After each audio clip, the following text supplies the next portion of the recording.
आज की पहली वाणी भक्ति की 153।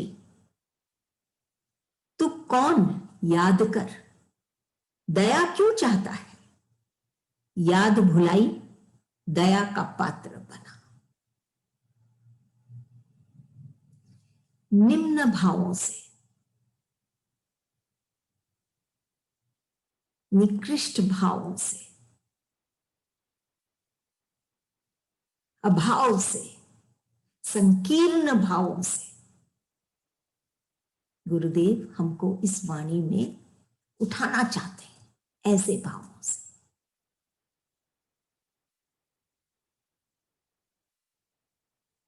क्या कह रहे हैं गुरुदेव? तू कौन है याद कर।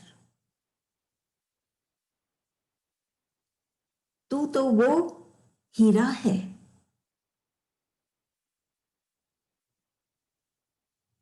जो अमूल्य है,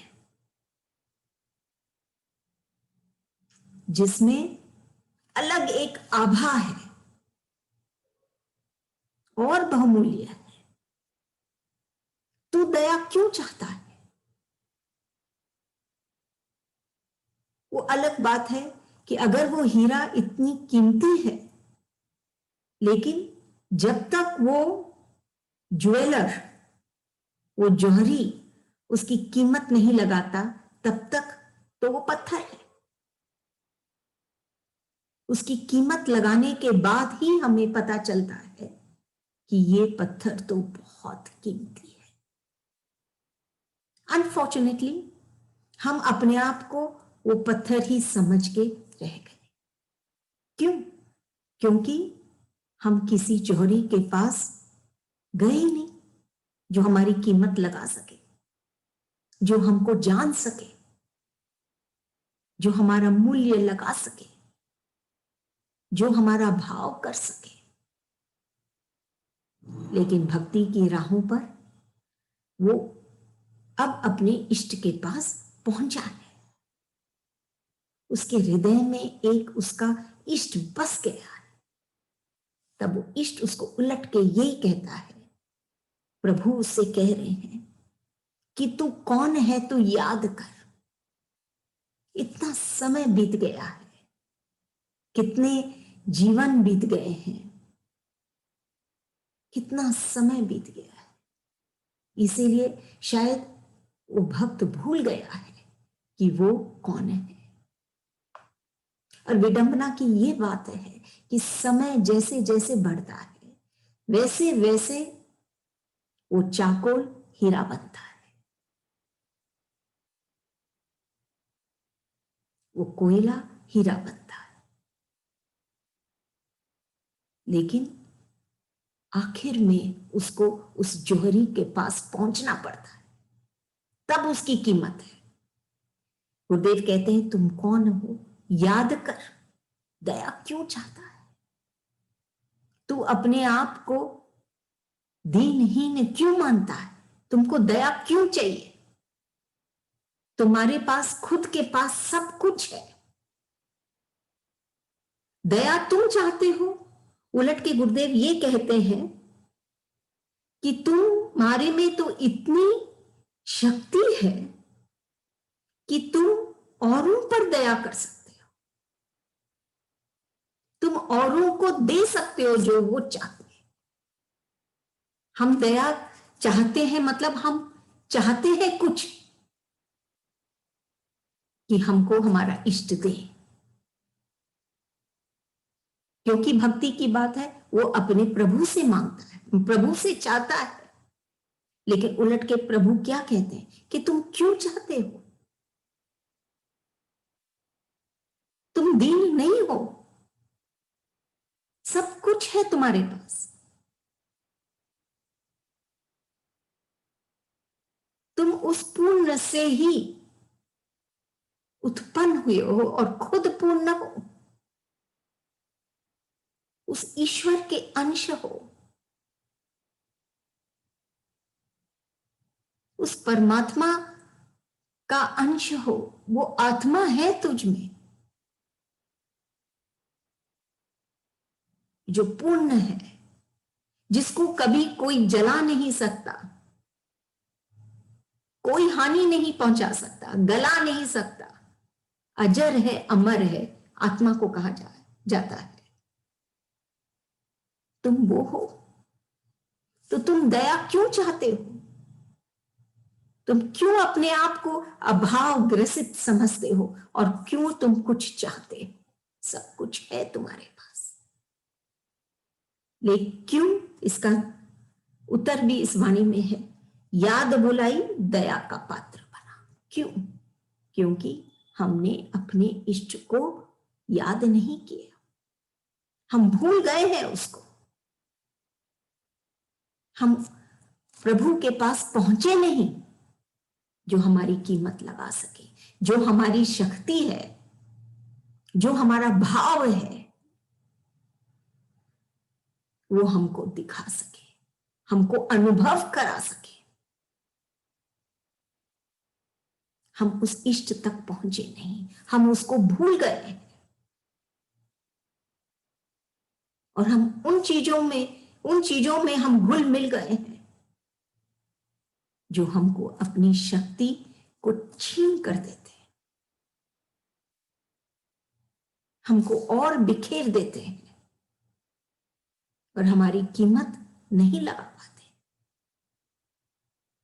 हमको पतन की तरफ लेके जाते हैं, पतन की ओर ले जाते हैं।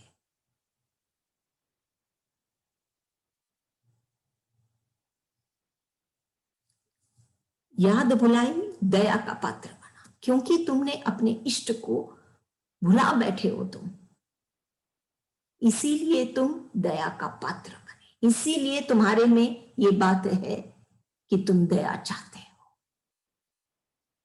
कि ये वाणी हमको सोचने पर, हमको हमारे स्थिति पर, मन की स्थिति पर ध्यान देने के लिए मजबूर कर रही है कि तुम क्यों दया चाहते हो। सिर्फ इसीलिए क्योंकि तुम अपने इष्ट को भूल गए हो, नहीं तो तुम भावों से भरे हो।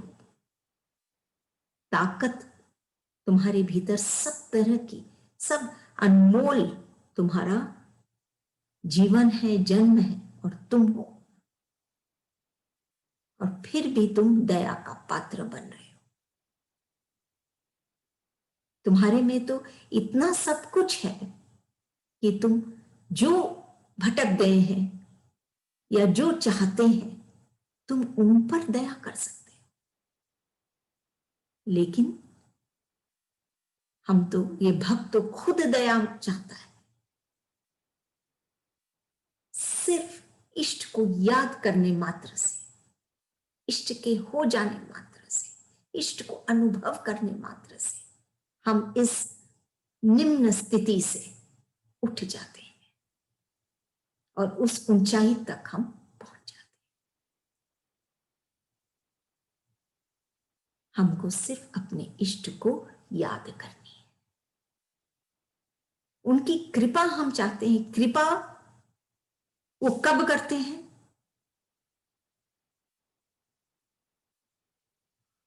जो चीज हम जिसका हम अधिकारी नहीं है, अधिकार नहीं है हमारा, वो चीज भी जब हमको वो देते हैं तो वो कृपा करते हैं। और जब हम जिस चीज के अधिकारी हैं और फिर वो उसको नहीं देते हैं क्योंकि वो हमारे लिए सही नहीं है, वो उनकी करुणा है। लेकिन जब वो आशीर्वाद हमको देते हैं तो वो कृपा और करुणा दोनों करते हैं हमारे पर। ये हमको देखना है, ये हमको अनुभव करना है, चाहे उनकी कृपा हो चाहे करुणा हो।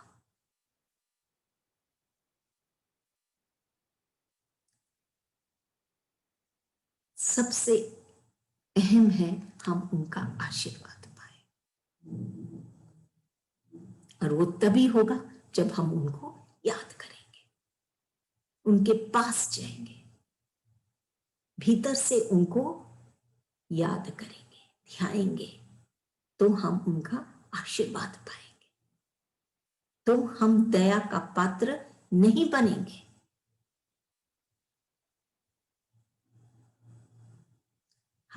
अनमोल हो जाएंगे। इष्ट तो, गुरु तो अपने जैसे बनाना चाहता है,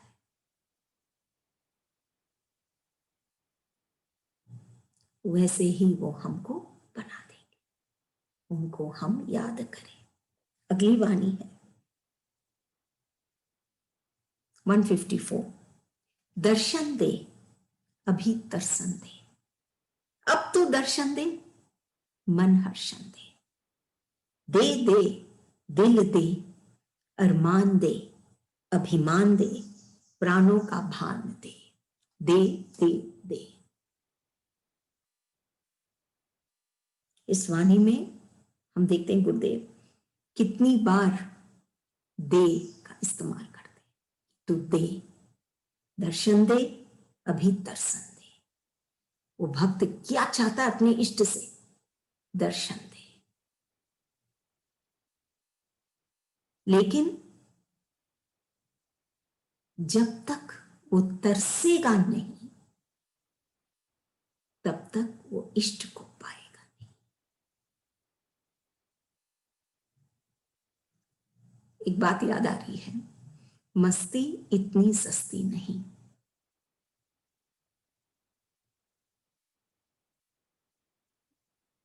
अभी दर्शन दे। अभी, चाहे ये भक्त कह रहा हो, चाहे ये भगवान कह रहा हो, लेकिन बात यह है भक्ति में कि जब तक तरसेगा नहीं, तब तक, जब तक व्याकुल नहीं होगा कि मुझे अपने इष्ट से मिलना है, उनके दर्शन हमको पाना है, तब तक वो दर्शन नहीं पाएगा। वो दर्शन क्यों चाहता है? बहुत कुछ है संसार में, बहुत खास, बहुत विशेष, बहुत सुंदर नजारे हैं इस संसार में। फिर वो इष्ट का दर्शन क्यों चाहता है?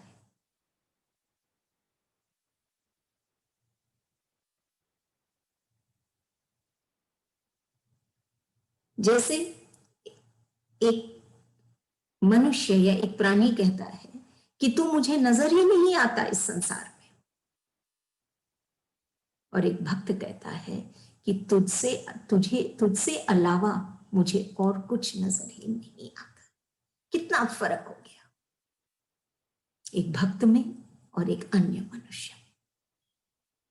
अन्य मनुष्य ये इन्हीं नजारों में रमा हुआ है, उसको ध्यान ही नहीं है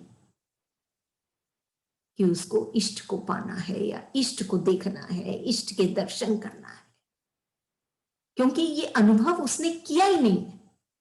अनुभव करता तो जानता कि क्या है इसमें, कितना रस है इसमें, कैसे उसकी दीनहीन भाव खत्म हो जाती है जब हम दर्शन करते हैं हमारे इष्ट की। वो अपने ही नजरों में उठ जाता है वो भक्त, हारता नहीं। लेकिन एक भक्त, उसके लिए तो उसके इष्ट के अलावा और कुछ नजर ही नहीं आ रहा है। ये व्याकुलता है उसके अंदर, ये तड़प है उसके अंदर, वो तरसता है अपने इष्ट के लिए, सिर्फ उसी को देखना चाहता है। तभी कहते हैं अभी तरसन दे। जब तक, जैसे गुरुदेव की एक और वाणी है ना कि कली, कि उसकी बेकली ही उसको खिलाएगी, कि जब तक ये कली में ये व्याकुलता नहीं है कि मुझे खिलना है, तब तक वो कली नहीं खिल सकती। और ये व्याकुलता नहीं कि मुझे खिलना है, वो जो खिलना है वो किससे जुड़ के, कोई जाके तो वो फूल को नहीं खिलाता या वो कली को नहीं खिलाता। तो क्या क्या है, किससे जुड़ता है वो, या वो कली जुड़ती है जिससे वो खिल जाता है या खिल जाती है। वो जुड़ती है अपने इष्ट से, इस प्रकृति से, इस पुरुष से, इस चेतनता से, तब वो खिलती है।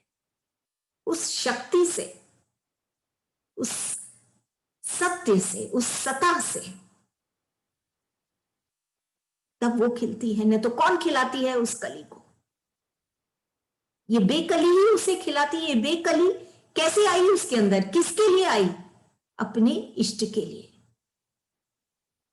ऐसे ही एक भक्त के भीतर जब ये तड़प आएगी, अभी तरसन दे, भक्त भी चाहता है ये, और इष्ट को भी पता है कि जब तक ये तरसेगा नहीं तब तक ये खिलेगा नहीं। इसलिए इसमें दोनों भाव आ सकते हैं, भक्त का भी और गुरु का भी। फिर कहते हैं अब तो दर्शन दे, अब तो मैं तरस रहा हूं,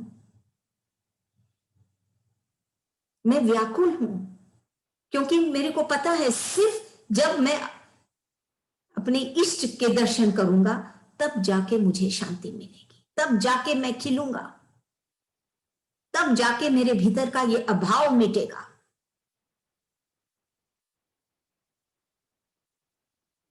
अब तो दर्शन दे, क्योंकि दर्शन दे रहा है ना वो, अब तो दर्शन दे। अब क्या बोलते हैं गुरु? अब हर्षण दे। जब तक ये, अभी तक तो ये मन व्याकुल था, लेकिन जब तक ये व्याकुल है तब तक भी वो नहीं मिल सकता है। देखिए वो कब मिलता है? जब मन में हर्षण दे, जब मन हर्षित होता है।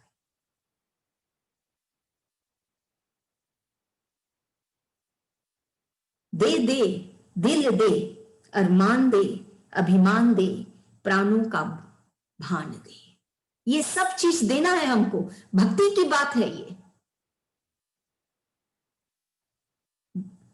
इष्ट हमको समझाते हैं ये बात कि दे, दिल दे, मतलब कि अगर तेरा दिल, अगर तेरे को हर्षण चाहिए, हर्षित होना चाहते हो तो अपने दिल को दो। उस दिल को दो मतलब उसमें अपने इष्ट को समाओ, और कोई ना हो दिल में, सिर्फ हमारा इष्ट, और हम सबके लिए सब कुछ करें, लेकिन ये दिल को हमारे ईश्वर के लिए हम रिजर्व करें। ये रिजर्व टैग हमको ही लगाना है। इस वाणी में बहुत गहराई है। दिल दे, आधा अधूरा नहीं। अरमान दे, कोई भी उसमें आकांक्षाएं नहीं रहे। ये कहती है भक्ति।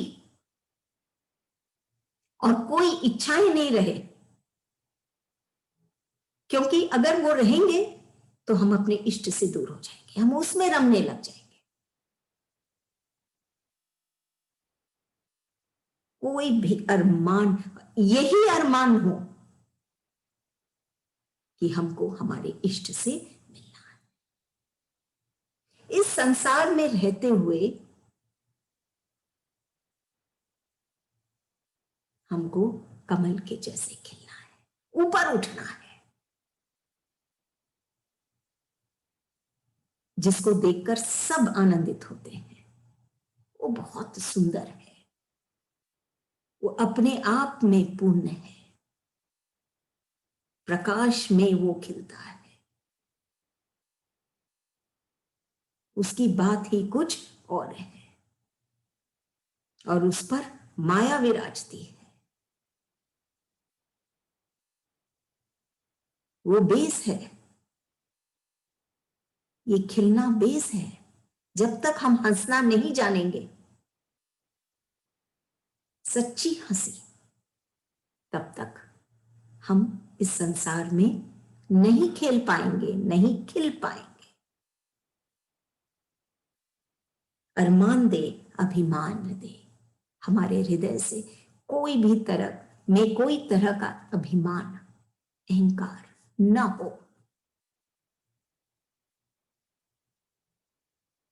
ये बात है एक भक्त की, ये सारी बातें एक भक्त की है, जो भक्ति समझाती है उसको। अरमान दे, अभिमान दे। तू ये सब, तेरा अभिमान जब तक तू नहीं देगा, जब तक तू बना रहेगा, तब तक तू वो मस्ती नहीं पाएगा। तू उस कर्ता के बोझ में दबा जाएगा।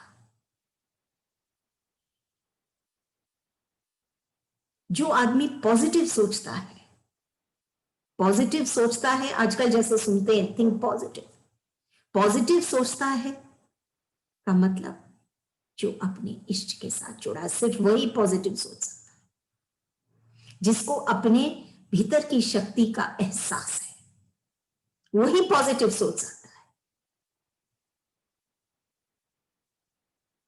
तो जो पॉजिटिव सोचता है उसको कोई भी जहर भी उसको मार नहीं सकता।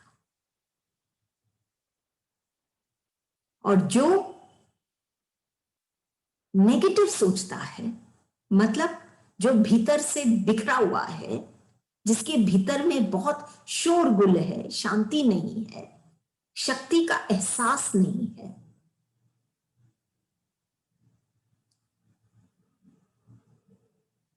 प्राणी होकर प्राणों का एहसास नहीं है, उसको कोई भी दवा उसको बचा नहीं सकती। इतनी गहराई है एक पॉजिटिव और एक थिंकर में, एक पॉजिटिव जो सोचता है और एक जो नेगेटिव विचारों में जीता है। उसको कोई नहीं बचा सकता है और पॉजिटिव को कोई नहीं हरा सकता है। गुरुदेव क्या कहते हैं? अभिमान दे। ये पॉजिटिविटी ये तभी आएगा, ये अभिमान से नहीं आएगा कि आई कैन डू इट, मैं कर सकती हूं, मैं ही करूंगी, बल्कि ये पॉजिटिविटी तभी आती है जब वो अपने इष्ट से जुड़ता है। तब उसको पता चलता है कि वो कौन है। तो अभिमान दे। ये जो नेगेटिव बात है, जो ये जो भ्रम है पॉजिटिविटी का, इसको तुम हटाओ। तुम ये अभिमान को दे दो, छोड़ दो। प्राणों का भान दे, प्राणों का भान दे कि तुम जीवित हो, तुम्हारे अंदर वो प्राण है। सिर्फ श्वासें ही नहीं चल रही है, तुम्हारे भीतर वो प्राण है। इसका भान दो। आज अगर हम जी रहे हैं तो ये श्वासें चल रही है तो हम जी रहे हैं, लेकिन हम अपने इष्ट को कभी भी अपने प्राणों का भान कहां दिए? हमको ही हमारे प्राणों का भान नहीं। जब तक हम अपने इष्ट को बसाएंगे नहीं हमारे प्राणों में, तब तक हमको भान कैसे होगा कि हम हैं।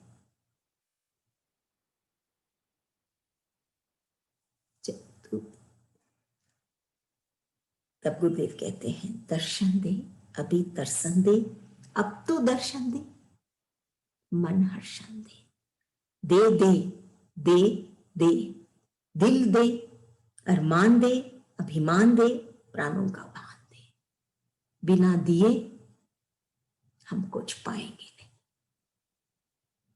जब तक हमारा मन हर्षेगा नहीं, तब तक हम उसको पाएंगे नहीं। लेकिन देखिए, मन हर्षण दे ये कह तो दिए, लेकिन मन को हंसने के लिए या हर्षित होने के लिए इतना आसान नहीं है।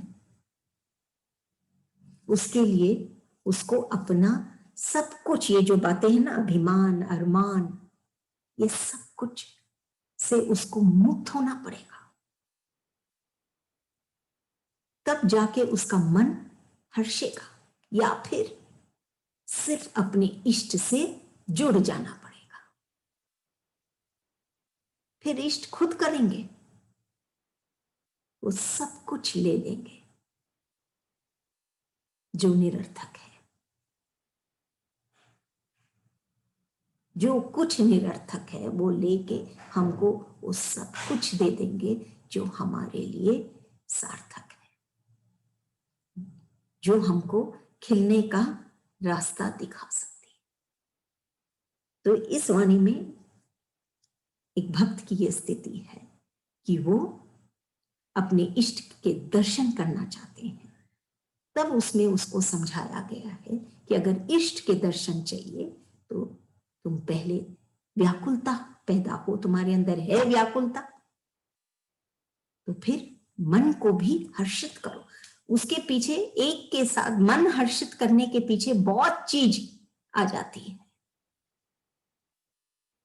उसके पीछे उसका विश्वास भगवान के लिए जरूरी है और उसको इन अभावों से उठना जरूरी है। तब जाके उसका मन हर्षित होगा, और मन जब हर्षित होगा तभी उसको अपना इष्ट दिखेगा, नहीं तो नहीं दिखेगा। हम पुकारते रहते संसार में। देखिए, मंदिरों में जाके, इधर जाके, उधर जाके, अनुष्ठानों में, सब जगह, लेकिन दर्शन होते हैं? नहीं होते हैं। क्यों? क्योंकि अभी तक हम पुकार तो रहे हैं लेकिन हमारा मन हर्षित नहीं। भगवान वहीं दिखते हैं जहां खिलना है, जहां हंसना है। क्यों दिखते हैं सिर्फ वहां? क्योंकि वो चाहते हैं कि आप उस स्थिति में आओ, दुख चिंता से उठो, अहंकार और इच्छाओं से उठो, तब जाके हम अपने इष्ट को पाएंगे। अगर हमको वो उस स्थिति में दिखते हैं तो ऑटोमेटिकली हमारी ये सब स्थितियां मिट जाती हैं, क्योंकि वो व्याकुलता आने लग जाती है कि हमको उसको पाना है। ये व्याकुलता के कारण ये सारी बातें हमारे अंदर से धीरे धीरे धीरे धीरे मुक्त होने लग जाती है, अभिमान और अरमान और ये सब बातें।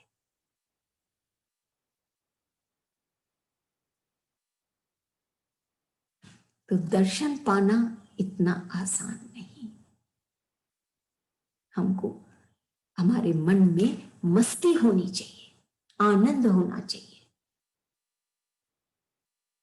मन हर्षित होना चाहिए, तब जाके हम इष्ट के दर्शन कर पाएंगे। और उसके लिए हमको ये सब अभावों से उठना पड़ेगा। लेकिन अगर व्याकुलता रहेगी तो हम इन अभावों से भी उठ सकते हैं। अगर वो तरसने की वो व्याकुलता है, तरस रहे हैं, जैसे एक भक्त तरस रहा है, तो वो स्वतः ही इस व्याकुलता में के कारण वो ये सब अभावों से उठकर अपने इष्ट से जुड़ जाएगा और उसके दर्शन पाएगा। अगली वाणी, तू है तो राधा भी है, श्याम भी, सीता है, राम भी। तू न होता तो कुछ न होता, कौन गाता कौन ले जाता।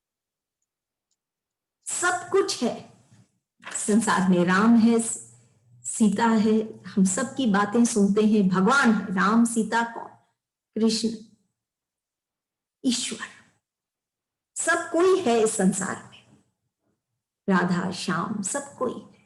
लेकिन वो तब है जब हमारे सम्मुख हमारे सदगुरु। तू है तो राधा भी है, श्याम भी है। अगर वो संत नहीं होते, अगर वो गुरुदेव नहीं होते आज हमारे बीच, तो हमको कौन समझाता, कौन दिखाता, कौन दर्शाता इस राधा को या इस श्याम को, सीता को या राम को? वो तो सिर्फ एक नाम होते जो हम लेते रहते लेकिन कुछ नहीं पाते।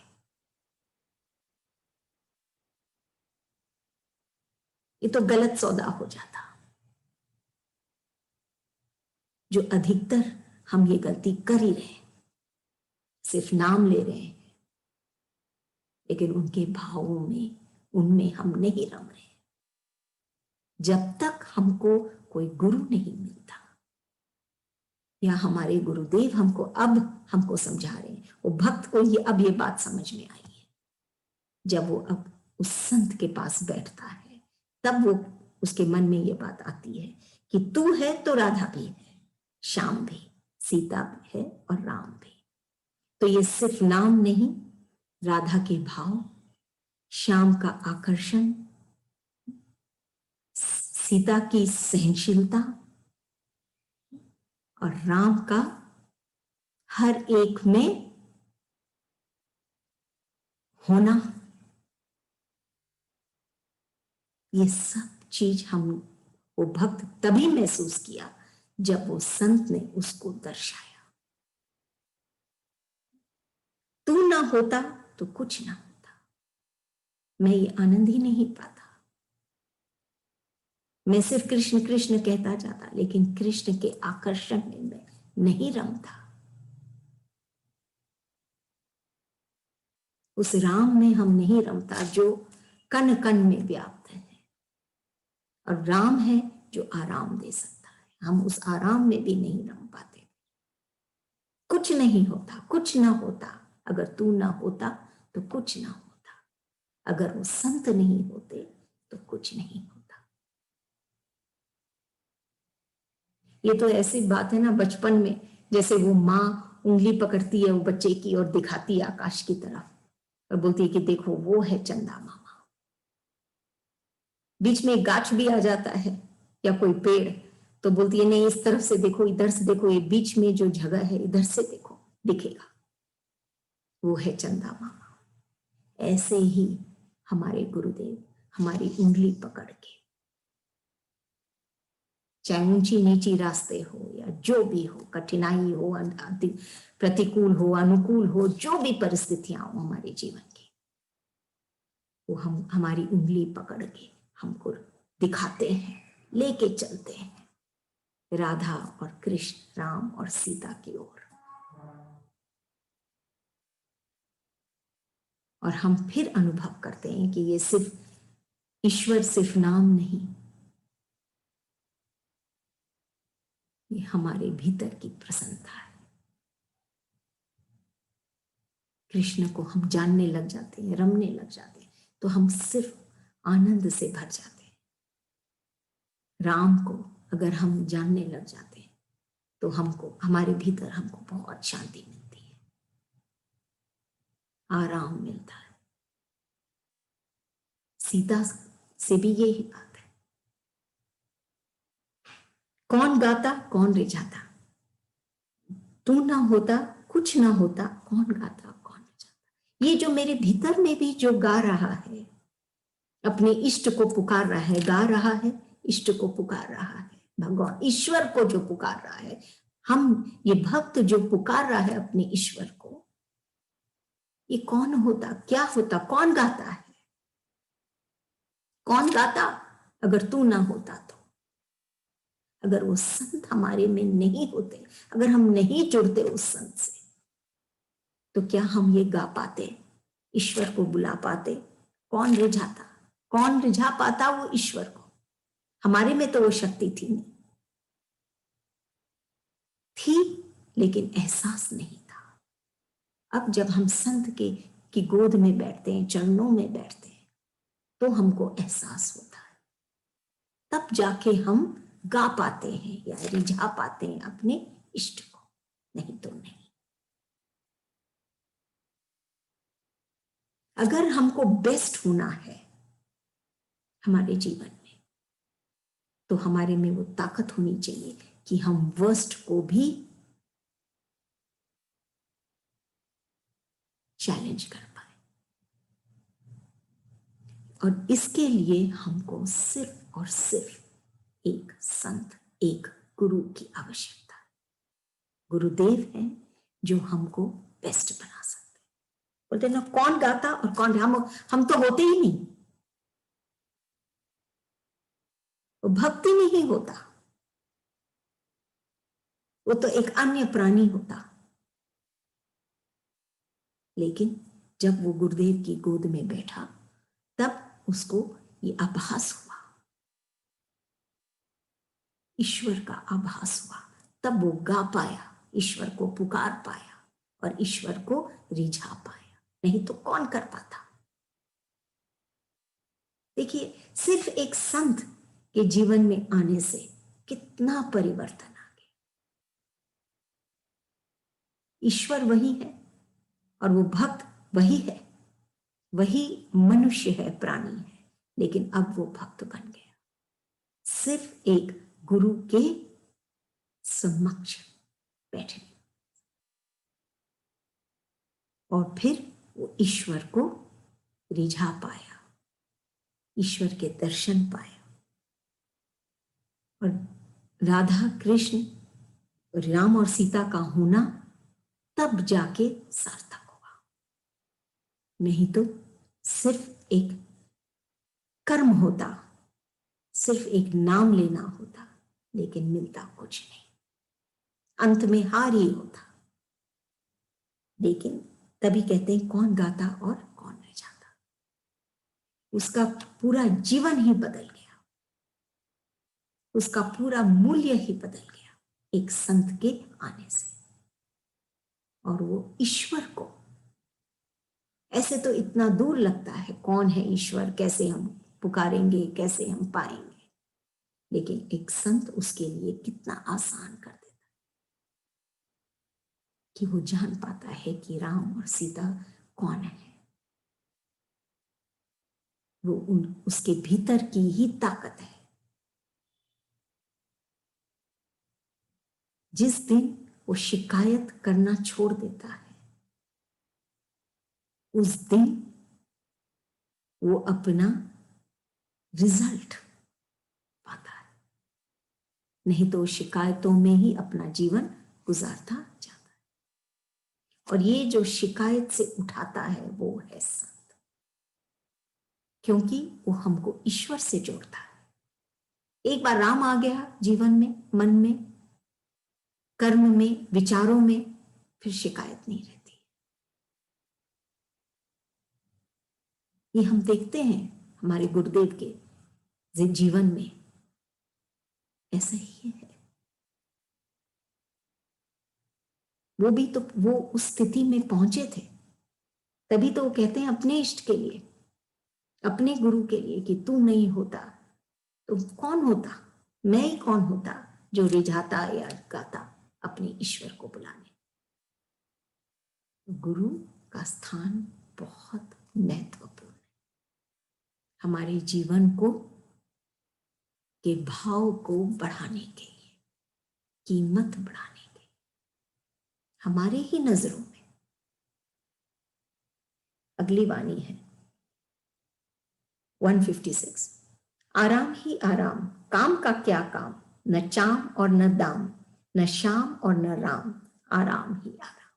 एक बार वो जुड़ गया अपने इष्ट से, वो भक्त, फिर काम का क्या काम, काम तो करता ही रहेगा, लेकिन वो काम उसको बोझिल नहीं करेगा। देखिए, ये सब बारीकियां हमको ध्यान देना चाहिए कि कैसे एक अन्य प्राणी से एक भक्त अलग है। देखने में एक जैसे ही है, लेकिन कैसे अलग है। काम का क्या काम, वो भी अपना काम करता है, लेकिन वो काम उसके लिए प्रधान नहीं, उसको बोझिल नहीं करता है। आराम ही आराम, क्यों? क्योंकि वो सब काम को अपने इष्ट के चरणों में चढ़ाता है। हर एक कार्य उसके इष्ट के चरणों में चढ़ाता है, उसकी रजा में वो राजी है।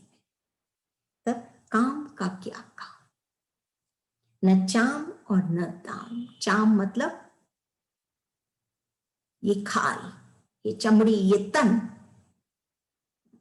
और न दाम, न ये कोई धन, न तन और न धन, कोई चीज की आवश्यकता नहीं। न श्याम और न राम। देखिए, ये बहुत खास बात है इस वाणी में, न श्याम और न राम।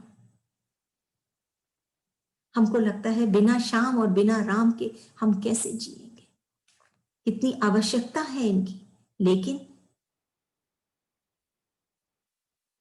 श्याम और राम की आवश्यकता नहीं, वो एक ही हो गए उनके साथ। अलग से भगवान का नाम लेना या ईश्वर या श्याम या राम में अलग से उनका ध्यान देना उसके लिए जरूरी नहीं है। जब वो जुड़ गया है अपने इष्ट से, तो अलग से उसको शाम को या राम को याद करना जरूरी नहीं, क्योंकि वो आनंदमय हो गया है। वो खुद ही राम और श्याम में लीन हो गया है।